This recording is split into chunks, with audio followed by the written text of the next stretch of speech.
Well, good morning. Good morning to each and every one of you. This is truly an exciting interview that I'm about to have here and that you get to listen on and hopefully take action. I am Aya Fubara Eneli, of course, your host for Rethinking Freedom. And this is not just a show. This is a place where we actively think about what freedom means to us and what actions we are going to take to bring it about. And with us today is an incredibly dynamic young man. He's a young man because I'm older than him, so I don't care what he got to say. Who I had the pleasure of meeting, I believe, in 2017. You may not remember this, but it was at Traffic Sales and Profit with Lamar. And if you do not know about Traffic Sales and Profit, and particularly if you are a Black entrepreneur, you are missing out because Lamar Tyler and his wife Ronnie have created an institution that is simply revitalizing our communities one business at a time. It is truly amazing what they've been able to do. But let me introduce the gentleman who you will be hearing from during our time together today. Freddie E. Taylor is the man. He's a dynamic entrepreneur, an Amazon best-selling author. He is a speaker extraordinaire. He's a passionate historian. He's a dedicated philanthropist who has become one of the leading voices in modern Black history education. As the founder and CEO of Urban Intellectuals UI, now celebrating its 10-year anniversary in 2025. And I think I may have been one of your first clients in terms of purchasing those cards because I used them when I was homeschooling my boys. Wow. And we still have them, and I still give them as gifts. Freddie has been on a mission to rewrite the narrative of Black culture and history that has long been overlooked or misrepresented in mainstream education and in our media. Under Freddie's visionary leadership, Urban Intellectuals has sold over, listen to this number, 750,000 decks of Black history flashcards. A groundbreaking educational tool now used by families, schools, and organizations across the world, families including mine. The brand has been featured in major media outlets including Time, Essence, HuffPost, CBS Chicago, Good Morning Washington, Milwaukee PBS, and ABC News Live. In 2018 and 2019, Urban Intellectuals partnered with JetBlue, yes, the airline company, showcasing the flashcards at JFK, New York, and Newark, New Jersey airports during Black History Month, bringing Black history education to travelers on a national stage. Like I said, he's also a best-selling author, and his book is 50 Truths and a Prominent Voice. It's 50 Truths. He's a prominent voice in Black entrepreneurship. He's also co-hosted 2 seasons of the television series Black Business Icons alongside Lamar Tyler, spotlighting transformational Black entrepreneurs and their stories of resilience. Because if you're going to be an entrepreneur, you need a lot of resilience, innovation, and legacy building within the Black community. In recent years, and I have been in the front row watching, Freddie has expanded his work globally, traveling throughout the African diaspora to collect, preserve, and tell our stories, connecting the past with the present and future through education, travel, and cultural immersion. Urban Intellectuals now includes the #1 Black History Club for children. Parents, listen up. It's the end of the year. You're trying to think about, I hope you're trying to think about what 2026 needs to look like, what you need to do differently with your children, because we can't just birth these children and abandon them to the world to somehow shape them for us. We have to be in the driver's seat.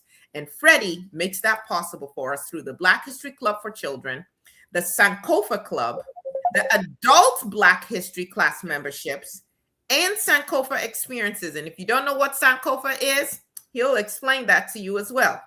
A Black history travel initiative designed to make diaspora travel accessible, meaningful, and educational, not just when we go as ignorant Americans and we are just voyeurs and we don't even know what we're looking at. Freddie's work has earned him numerous honors, including the WDB Legacy Gala Award for Community and recognition as one of I Dominate Public Speaking Magazine's top 25 speakers of 2023. He's also among the rare 8% of entrepreneurs who grow a 7-figure business annually. I didn't say 6-figure, y'all. Go back to math. I know math is kind of challenging for us. 7 figures, you got to put them extra zeros, commas and zeros, as highlighted by Black Enterprise. Inspired by the lack of Black history instruction his sons received in grammar school, Freddie built urban intellectuals to ensure future generations would never question their greatness or heritage.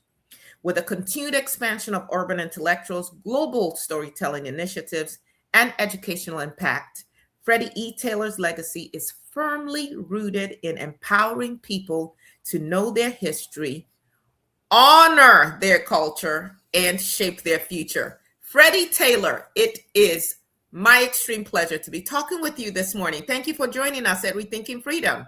Well, thank you for having me. I definitely appreciate it. And shout out to Tamiko for sending the full bio. Listen, and I want the full bio because we hear about other people. We don't often sing our own praises until we die. If we're lucky, then someone writes something. But we need to know that we are living and still working today. And you are doing, as the young people I think will say, the dang thing. I can't say the other word. And I didn't know when I started reaching out to you for this interview, whether you would be in Sierra Leone or in Ghana or South Africa or Belize. Or are you in the United States today for like 2 minutes? I am today. I'm in my studio. I feel bad. I was like looking at your background. I was like, should I go upstairs to my office? They got a nice, beautiful background when I was doing some work. And no, you're absolutely good. This background is really for my law firm because, you know, we do a lot via Zoom now and people want to ask, well, do you have the credentials? So that background is just for the people who feel that they need physical proof of my credentials. Yeah. So let's start at the very beginning. How did you even get started on this path? Because were you a history major? Were you a Black studies major? So what got you started on this path? Yeah, that's interesting because no, I don't have any formal training in history. My father is a history buff, and I grew up learning the importance of history from him. He's 96 years young. Your emphasis on young, because your father is a man. Okay, the man. He is definitely the man. But he's born in 1929, so he's like literally a walking history book.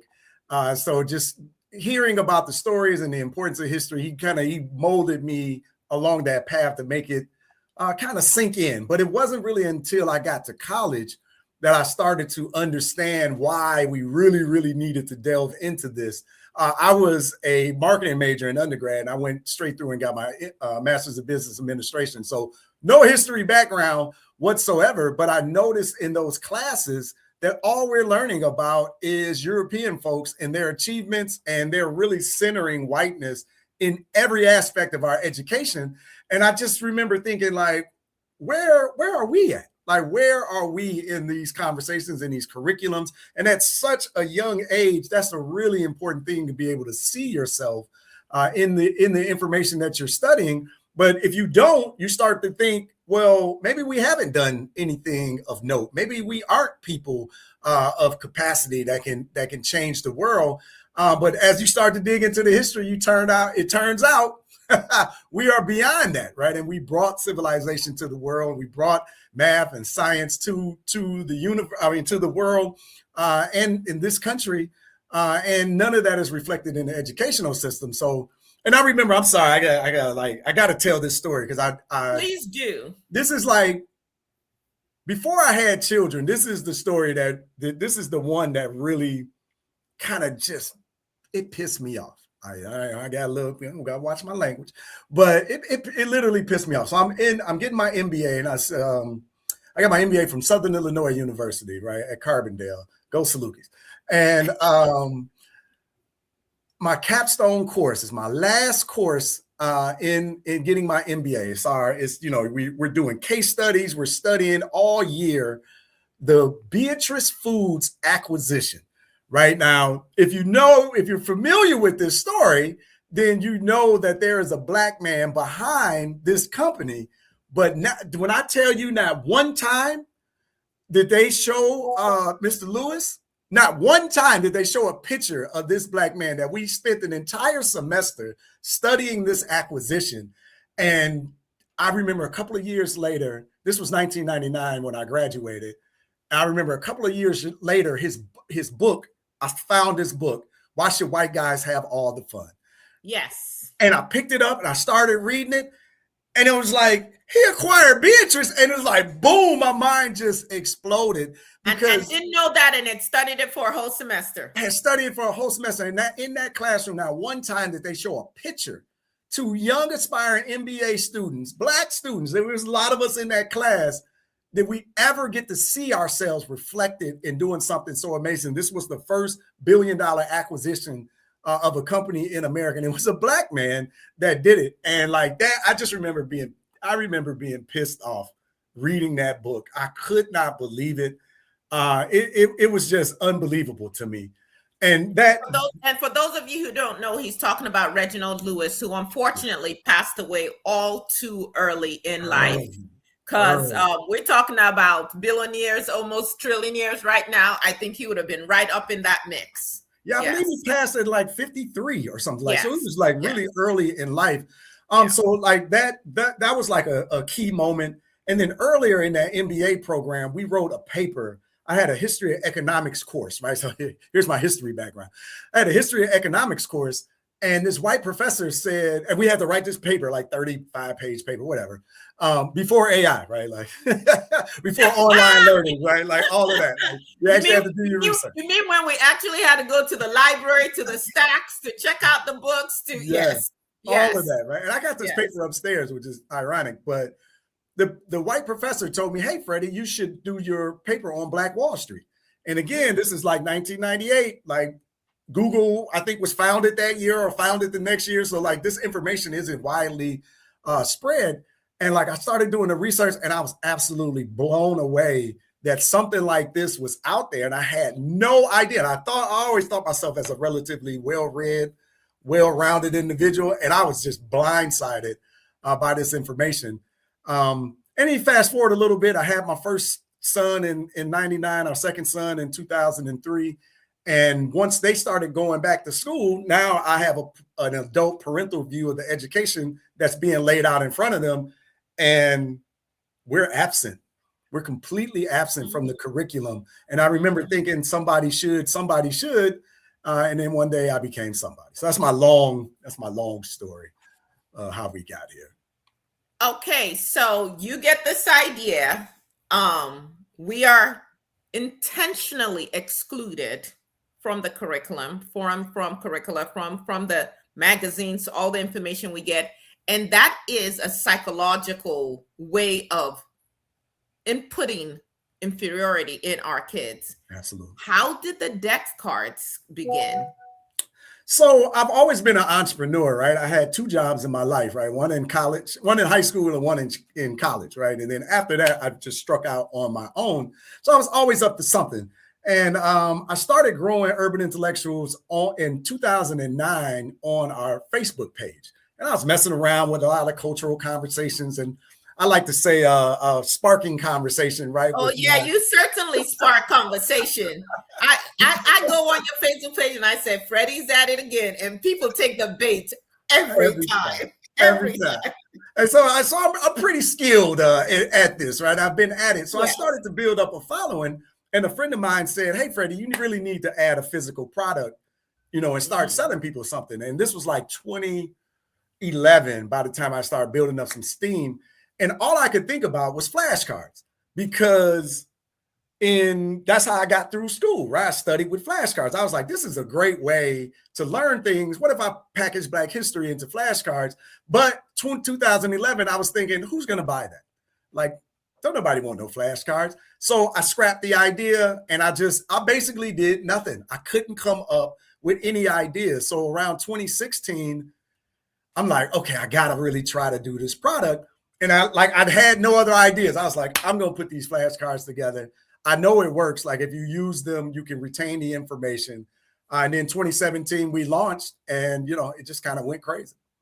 And like I said, you launched right in the middle of when I had first started homeschooling my sons. They're now 16 and 18 years old. Wow. But if they were here, they could vouch for, we had the deck of cards and part of our exercises together. There you go. Yeah. And we're going to let people know where they can get them as well. Was going through and starting with the card, but then I would ask them to go and research further. Yes. And then do presentations on who these people are. And you just kept expanding and growing more, like covering more and more people, which I greatly appreciated. Yeah. So just so I don't forget, where can people find those flashcards and who is even featured in these flashcards? Yeah, you can catch us at urbanintellectuals.com. That's definitely a great place. And you see at the top of the banner of any sales or promotions we got going on. We can't get them to you by Christmas. We're past the guaranteed shipping date, by the way. But definitely makes great gifts. But you go to urbanintellectuals.com, you can catch them there. And we're on all social media platforms as Urban Intellectuals. But the people that are featured are the missing pages of world history, right? Black history is world history. And the people that we feature are really part of the unbeaten path, right? I try to stay as much as I can off of the main characters. Like if you go through our deck, you'll notice in volume 1, Martin Luther King is not included in the deck. Sir. Right? Yeah, and I caught a lot of flack over that. But it was no disrespect to Mr. King or Dr. King, but we know his story. You got his story everywhere, right? And not the depth of his complete story, by the way, but you're familiar with that individual. So rather than use some of the more commonplace individuals, we decided to go a little bit deeper, to introduce you to Martin Delaney or introduce you to people that may not have gotten as much shine or spotlight that they may deserve. But obviously our history can be boiled down to 52 cards in one deck. So we're up to 5 volumes now. So we have the volume 1. Volume 2 is all Black women. Volume 3 is a STEAM series. So science, technology, engineering, arts, mathematics. Volume 4 is before 1492. So we started about 35,000 years ago. It comes up to 1492 because our history did not begin with slavery, right? That is a narrative. Thank you very much. We need to break, yes. Right. Yes. And then when finally, they say, "Oh, I'm a descendant of a slave," I'm like, no, we existed before we were enslaved. Don't just put that label on yourself. You were enslaved, not a slave. But carry on. And we have a long history, right? A long, glorious history before 1492. That's the world starts with us. Literally. That is just facts. That is just the facts, right? And then the 5th deck is our Afro-Latin and Afro-Caribbean series because we are a global people with a global issue. So we need to learn about one another so that we can start to bond more rather than just bickering and arguing. We need to start uniting so that we can start working together and heal the world like it needs, right? It needs us to step up and step back into the place of participating on our own accord. I'll put it that way.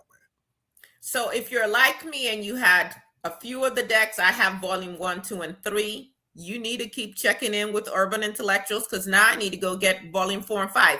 Yes. So wait a second. Can we get them in time for Kwanzaa, even though we can't get them for Christmas? Yeah, they may actually arrive. We just can't guarantee it, right? Because once it leaves our shipping facility, it's in the hands of UPS or, the Postal Service or. Got you. And we know that the Postal Service was jacked up. And as an entrepreneur, I felt that because there was a time when I could mail out my books and they will have it in 2 days. And now it's like 9 days, 10 days later. Did you send my book?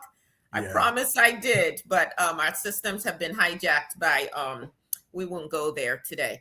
All Right. right. Like, if I don't know if y'all get down with Amazon, but if you go to Amazon, you might have a better chance of getting them in time from there. So we actually sell on that platform as well.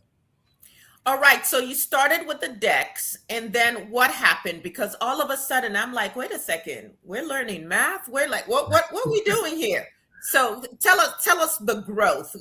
What else are you offering in addition to the decks? And yes, why? so as a business owner, the hardest thing is acquiring a customer and building trust with that individual. So once we started to grow and expand, our audience started to trust us, right? And it's like, you're buying something off the internet, you may or you may not get it.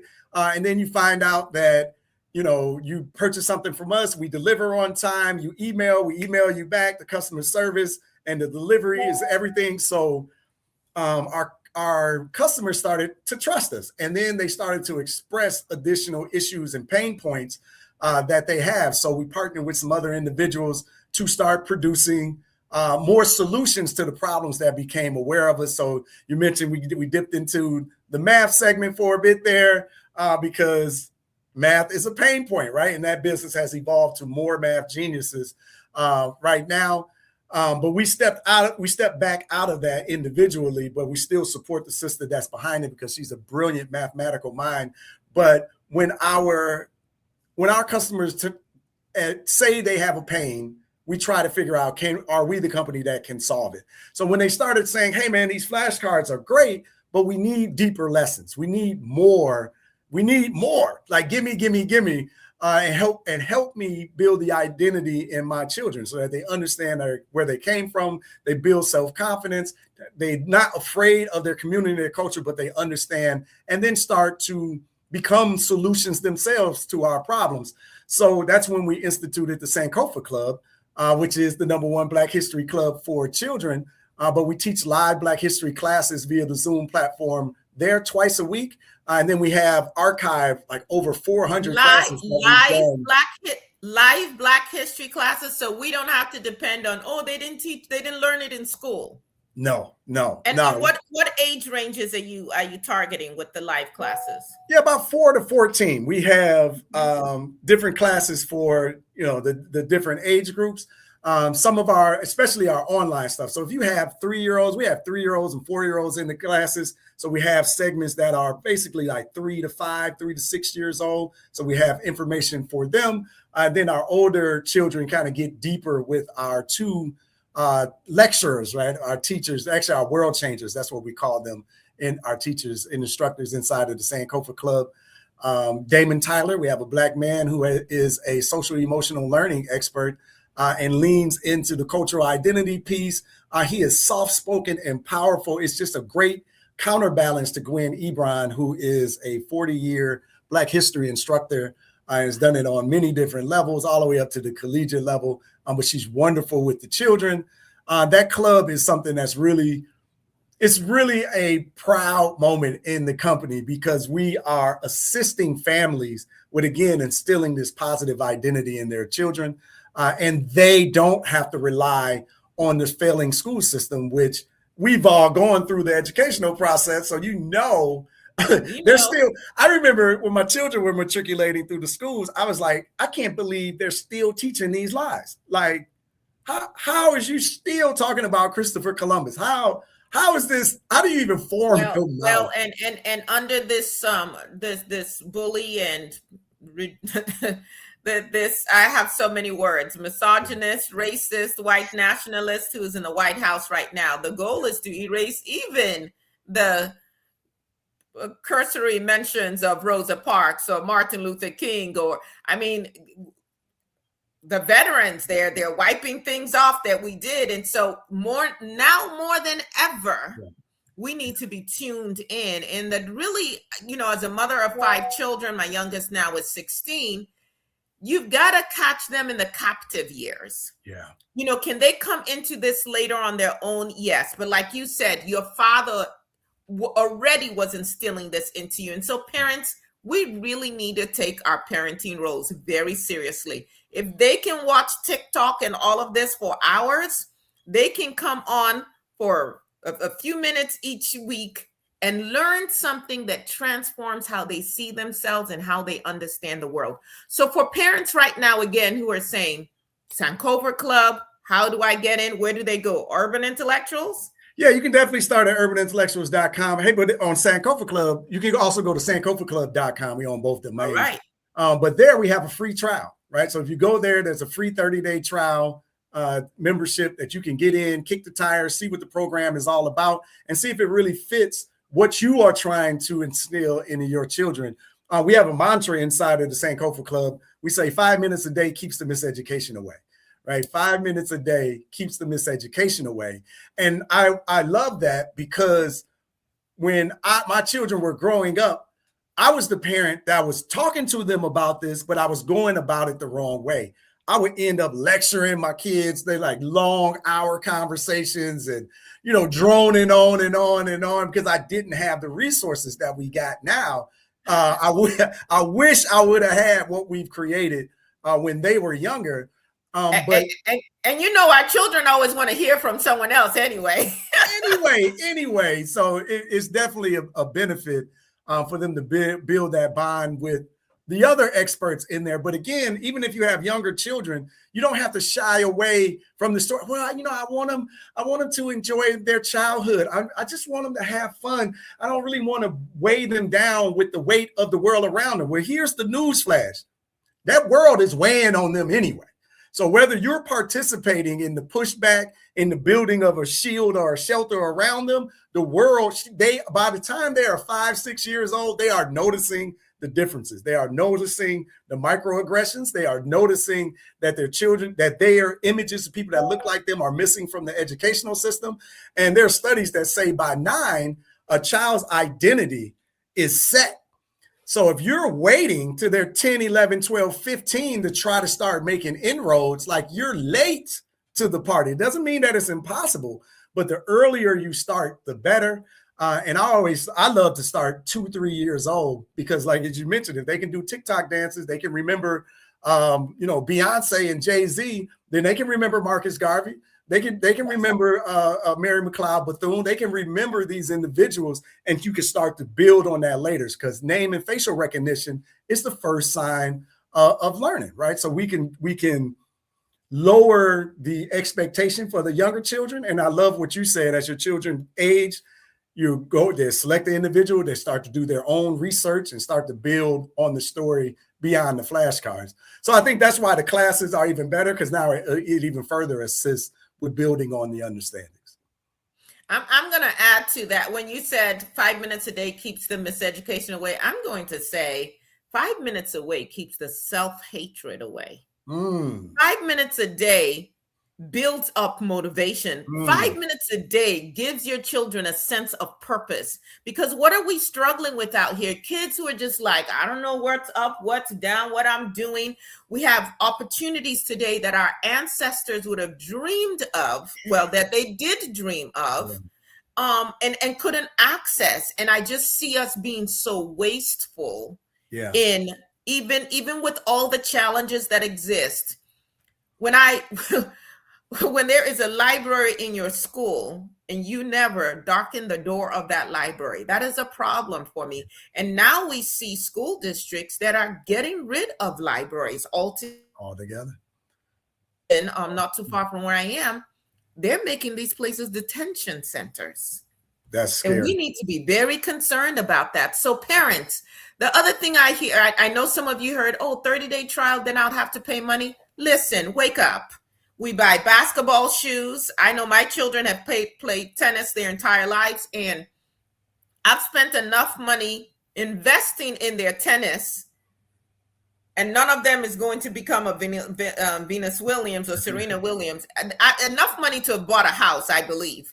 And so what you invest in also reflects your values. And if you tell your children this is important, or if you're telling yourself that our history and our culture is important, my question is, show me the investment. Yes. Show me the books in your home. Show me books written by and about us.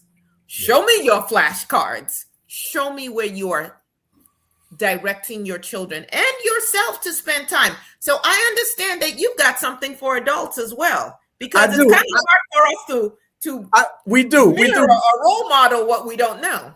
Yeah. But before we go there, let me say, don't worry. The monthly fee is nominal, right? It's $35 a month, right? And we're talking about 2 classes a week, live classes, and you have access to over 400 lessons in the vault that is already there. In addition to other things that it's just so much I can't even explain it all to you. That's McDonald's money. Exactly. We're talking about a little bit over $1 a day. Investing in the identity and the passion and inspiration of your children. And I wanted to tell one more story, right? Because there is, I believe that Black history is the greatest motivational story never told. And we have to start using these stories to connect with our children. And that's why I think the beauty of history is so important. So the example that I give with our 5 minutes a day to keep the self-hatred away, is one of our Sankofa parents talk about, I missed my 5 minutes a day during the week. So it was like Saturday. And she was like, I'm going to make sure that we get it done. Anyway, like Saturday, she has a little 8-year-old boy. He's running around the house, knocks over a lamp. The light bulb burst on the ground. It's a couple of years ago, so you'll understand why I say that. But instead of getting frustrated with the young man, because, we're all parents, we've been there, right? Especially when we're trying to get something done. She looked down in the shadow radius of the bulb and remembered the Sankofa lesson on Lewis Latimer, right? The inventor. There you go. The bulb. The filament, exactly. So she sat down and did the lesson with Lewis Latimer. And as they started to learn more about him, they learned that he was an electrical engineer. And then they go a little bit further. He has a particular type of circuit that he's like. So for the next week, she went to the store and ordered a kit so that, you can turn on the light bulb, right? So you can put these circuits that Lewis Latimer enjoy together. So the little boy and his mother sit down, the little boy connection. The light bulb comes on, but an engineer was born that day. Because now the little boy wants to be an electrical engineer. And that's all we have to do is connect our children's passion with somebody that look like them, that have already done something amazing, so that they can be inspired and know that they're capable of doing it themselves. That's the power of history. That is so powerful. There's something you said earlier, and then we'll get back to this adult part. You had talked about, parents saying, I just want them to have a childhood. I don't want to burden them. And as soon as you said that, I was the image that flashed before my mind was Daisy Bates. Daisy Bates was 6 years old when she, dealing with all of the pressure and the anger and people spitting and calling her names and National Guard and all of that, was just trying to open the doors for us to have what we, at that point anyway, thought would be more equitable education. We've learned differently. But what I'm trying to get across is, like you said, our children are experiencing these things anyway. Yes, they are. We are not helping them to have a better childhood by lying to them, because we have also joined the group that is hiding the truth from them. Exactly. They are so much more advanced than we are, or we were at the time, because they have so much more access. And that access is dangerous, right? Because now they're even being exposed to it through these apps and conversations that you're not even privy to, let alone the classroom and beyond. So I think that's why you have to get in there and create that cultural shield around your children, so that they are strong in who they are and they know their purpose, their worth, and they come from great people. And they're going to do great things. I think it's just an opportunity. Now, you don't have to teach hate, right? You don't have to teach revenge or anything like that. You don't have to be nasty about it, but they need to be aware of the world around them. It's just too important. Hey, I tell people, it's like, out where I live, every once in a while there are snakes, and I educated my children about, hey, you see a brightly colored snake, you definitely want to stay away, and here are some harmless ones, and you need to know these things just to protect yourself. So being ignorant is not bliss. It is not going to save us. It's actually going to keep us in a place where generation after generation, we are battling the same thing because we never learned the lessons that we were supposed to. Very true.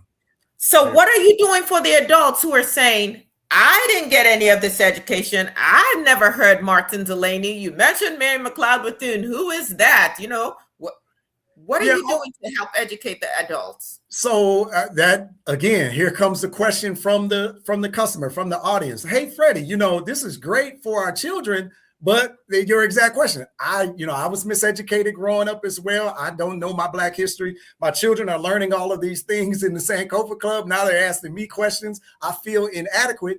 So we started what we call the Sankofa Circle, right? So it's live Black history classes for adults, right? So now I believe we're about over 90 classes inside of the vault there, but we teach live Black history once a week inside of that platform. And we actually have a Fulbright scholar on staff teaching these classes. He has a specialty in African history. He wrote his dissertation on the Malayan Empire, spent 3 years there, speaks fluent Bamana, and like talks about the history of Africa and beyond. It's just a really great space for the adults to come together and start to piece together the history of the world. We could, again, Black history is world history, and it's often the missing pages of history. And it's really the gap inside of us with our understanding. I always say history cures ignorance, right? We argue online a lot about what's going on. And it's like, oh, this is why I should have went to my office, because my man, Dr. John Henry Clark, sits behind me. You know, I was going to mention John Henry. Yeah. Oh, that's my man, right? But he has a quote. That's my man. That's our guy, right? Yeah. But he has a quote that always stuck with me. And he said, you should never discuss a situation until you understand how it came to be. So whatever you find out, y'all out there arguing in them streets, you need to go back and figure out the history of this thing. How did you get to this moment?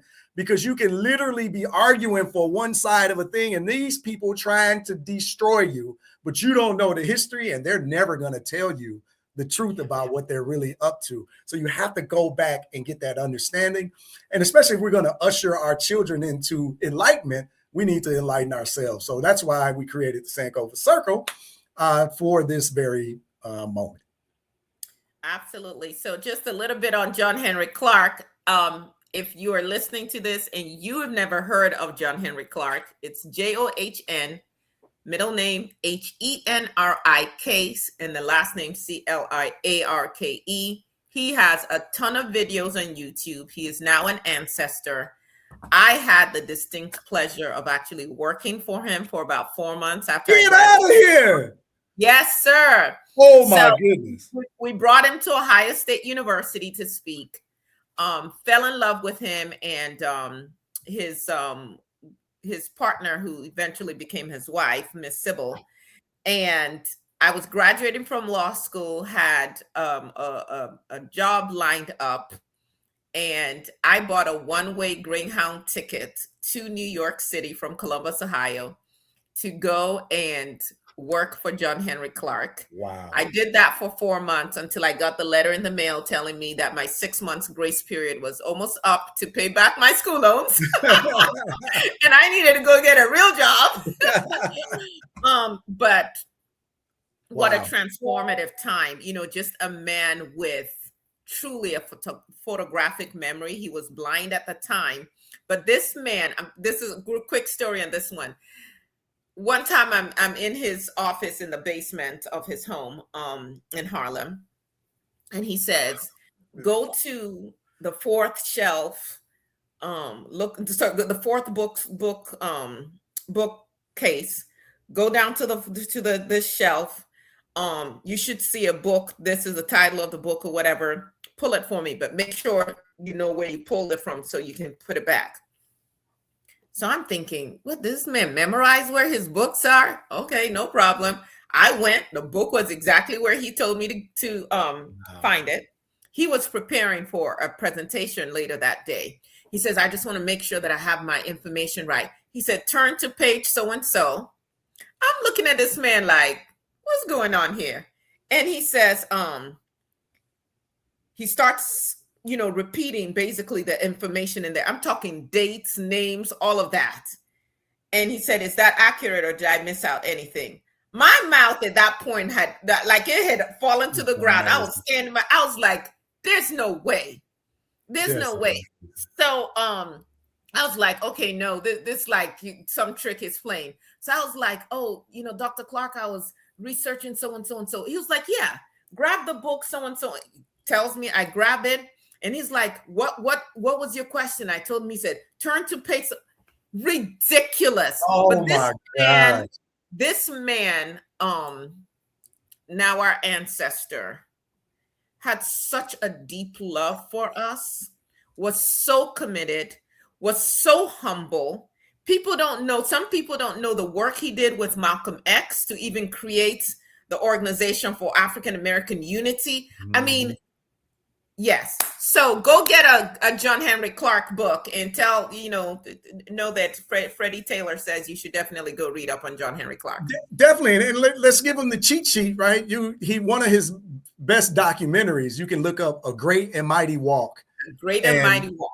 Oh, it's a beautiful. By the way, Lawrence Fishburne, and I think Wesley Snipes may have helped to produce. Yeah, he narrated. I was at the premiere, and Lawrence Fishburne was there. Oh my God. Yes, oh my God. sir. Like, wow. Yes, sir. That is amazing. Feels like a lifetime ago, but he definitely helped to shape who I am as a person today. Oh wow! No wonder you're such a phenomenal person. Like, wow! Thank you. Oh my God, that is. I've been blessed. As I want to touch the garment. Like, oh my God! Like, you know what? That's the only thing. I was like, I got my books autographed. I said, but I should have like stolen a shoe or something. A pen or something. Like, oh man! Wow, that is mind blowing. And you give y'all another like, oh man, see, I'm too excited about all of this. But he studied under Arturo Schomburg, right? Yes, like he did. He learned from the man himself.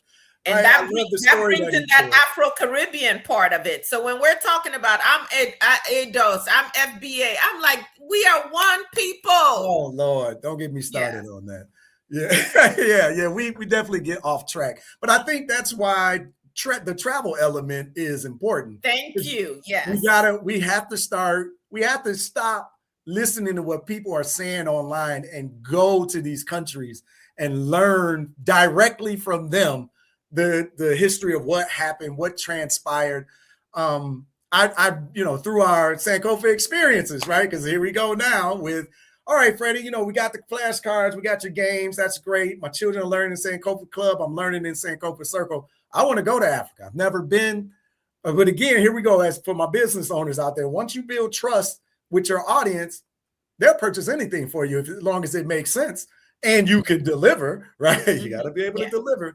That's really important. So we've taken, oh man, I should have had the number exactly, but about 500 plus people to the African continent and beyond, because we actually opened up Brazil as well, to go experience the African history up close and personal.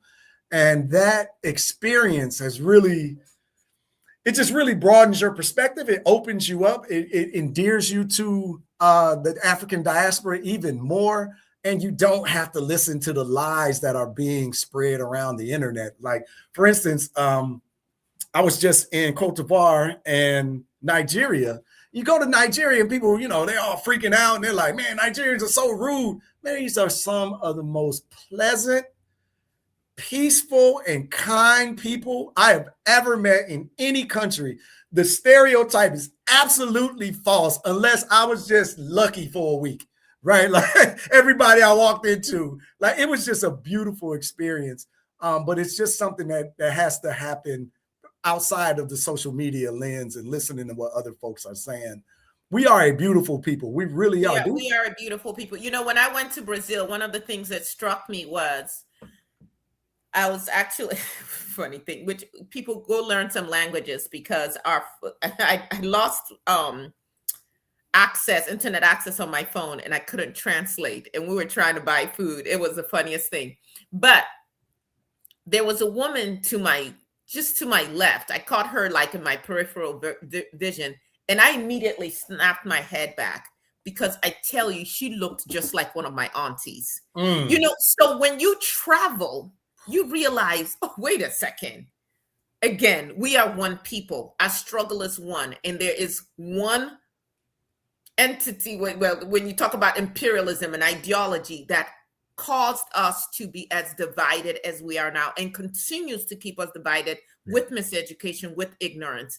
And if we can break down those barriers, all these lines that were arbitrarily drawn across the continent, man, the power that we have not tapped into is unbelievable. And that's the reason for all of the miseducation and the lies. They're trying to keep you apart, because when you're together, you are magical people. It is a deliberate effort. It's not accidental that Europe does what it does, but don't forget the Muslim, the Arab countries, the Arab invasion, the Arab slave trade, the Arab African slave trade is 1,000 years older than the Western slave trade. It just and John Henry Clark will harp on that issue.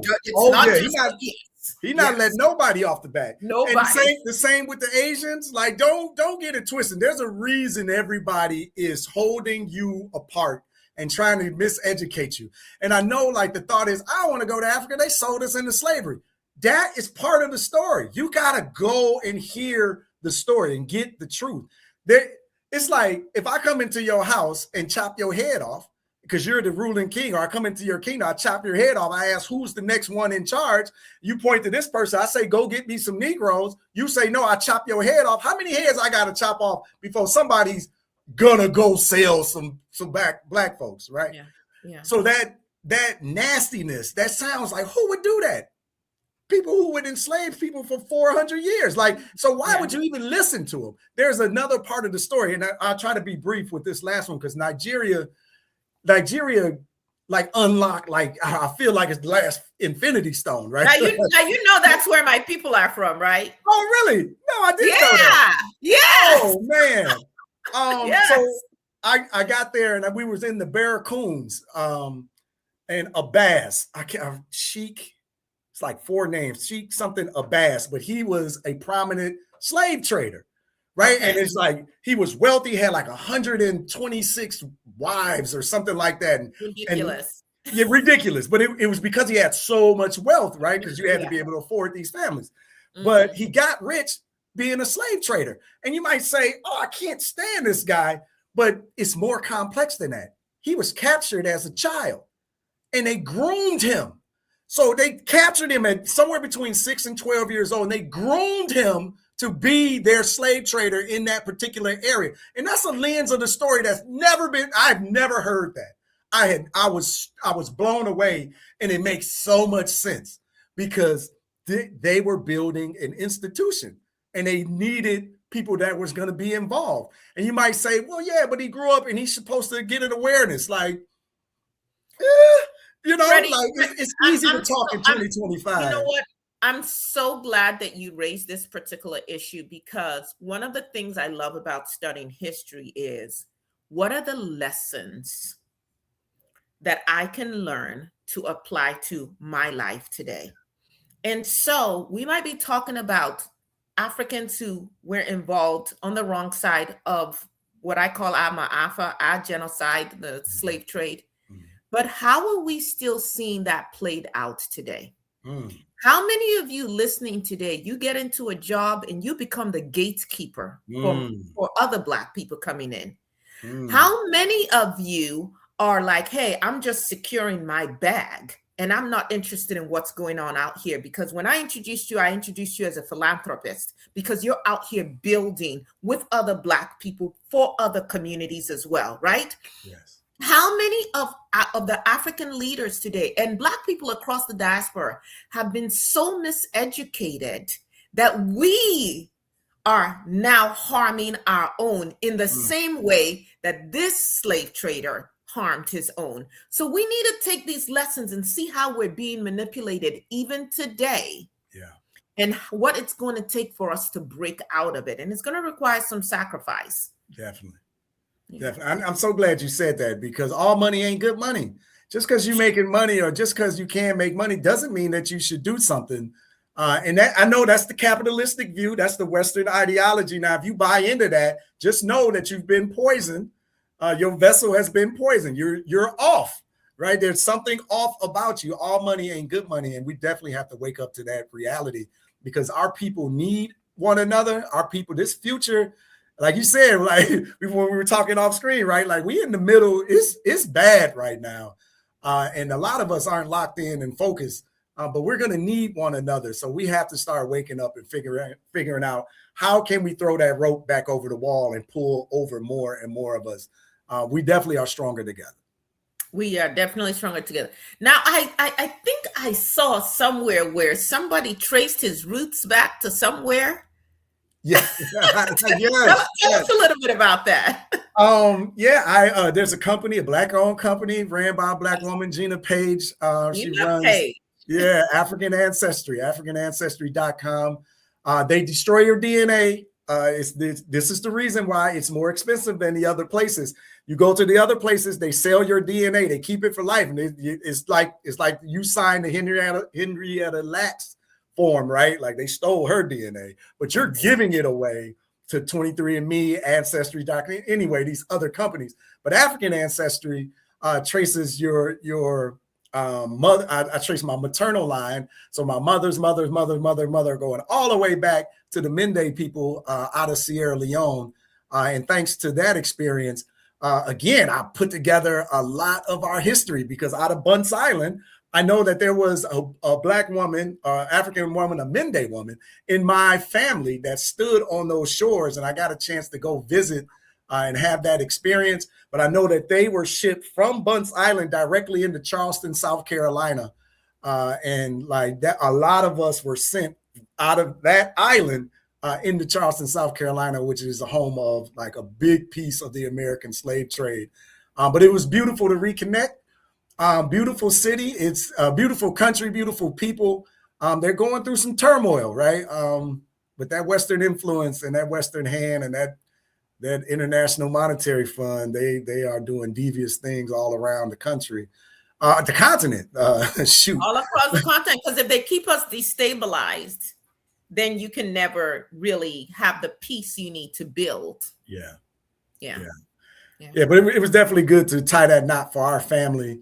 It's just a conversation. I was just in Alabama, Tuscaloosa.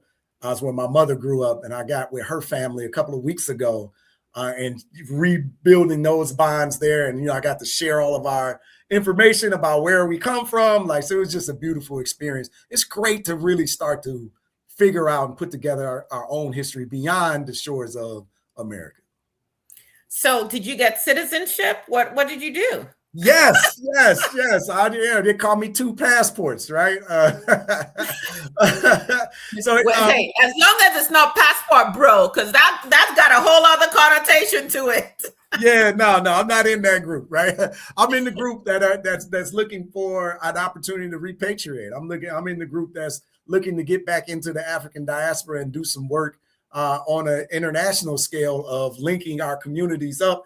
And let's be honest, this country is wild, right? And it didn't just get wild. So let's not pretend like it's been okay before this guy got in office. It's always been crazy. We've always been on the edge, and we've always been in danger. So a lot of people are looking for secondary citizenships and ways to potentially get out, right? And get away from this machine. So definitely a secondary citizenship is something that's interesting. I can tell you from the Belize visit I just got back from, I'm interested in seeing what can I do down there as well. But once you start traveling, I have a couple of friends who bought homes, bought property in Belize. Yeah. I could definitely see myself staying there. Yeah. But it's a big world out here, right? We don't have to stay in our corner, and it's beautiful African people all over the globe waiting to connect with us. So I just definitely think it's an opportunity for us to go see it, eat the foods. Oh my God, man. There's nothing like African food, y'all. Oh, in Nigeria, let me shout y'all out. Nigeria, we know how they talk about the jollof wars. The jollof rice, yes. Nigerian jollof is banging. I need it side by side with the Senegalese Wolof people. And the Nigeria, I needed, because up until Nigeria, I was like, Senegal got this jollof game on lock. But, hey, let me tell y'all, them Nigerians not playing, boy. And when you eat food that is not as processed and manufactured, and this, I mean, you can really taste flavors. It's a whole different ball game as well. Yes, we don't even know. Yes. Yeah, you eat a melon, and it's like you never had one in your life. Like it's like, what is this? Like it just everything tastes so fresh. It's just go travel. When my parents come to visit, you know, I cut up some pineapple, mango, whatever. They're like, where's the flavor? Where's the flavor? Yeah. We are definitely being poisoned, y'all. Something is up. Something is up with this food. And of course, now they're trying to do it across the continent of Africa as well with their GMO seeds and everything else. Yeah. So in the last few minutes that we have, what would you like to impart to those listening? It's really important to me that one of the reasons I wanted to interview you is because I see you and what you built as a major resource for those of us going into 2026 who are saying, I want something more. I just released a book on Kwanzaa, again, just trying to get us to reconnect with our culture, with our history. But what would you like our listeners, our viewers to hear and to know? What do you want to leave with them? Yeah, I just want to stress the importance of understanding our history and culture with the individuals that are listening, because you have to be the change agent in your family. History is not sexy, you know. It's not you know, rhythmic. Well, it is, but it's like I find history really sexy. Actually, yeah. I think we're a little different. But the way it's taught, it sounds like it's boring to people. But it comes alive for me. It comes alive when you have the right instructors, when you have the right passion. I mean, when you got somebody that can genuinely inspire you through the lessons, that's really where the magic comes in. And that's what we try to do at Urban Intellectuals. But even if you don't engage with us, I just need you to go fill in the gaps of understanding. Dr. Clark, I just got to keep saying it. But Dr. Clark talks about when you speak, you reveal the books that you haven't read. And that is, oh man, it's like when I talk to my people, sometimes I get so down because we're just parroting narratives that's been fed into us. We have to break this cycle. And if you grew up in the Western educational system, you're still like, man, I don't really know my history and culture. You got to understand your children and your grandchildren. They're not just going to figure it out. That's the small percentage that go get hungry enough to go learn and grow themselves. Somebody has to be the change agent. Someone has to be the difference maker. And if you're listening and anything that we talked about today resonates with you, that's you. Don't pass the buck. Don't expect anybody else to do this work. You have to do the work yourself, inside of yourself, but more importantly, passing it along to that next generation, because we can't continue to grow generations of drones, of people that are just going along to get along. That's how you end up ushering us into the slave ships, right? Yes. We got to wake up, and it's going to take change agents in all of our families. So again, if you're listening, you're the change agent. You're the one. And yes, you can do it.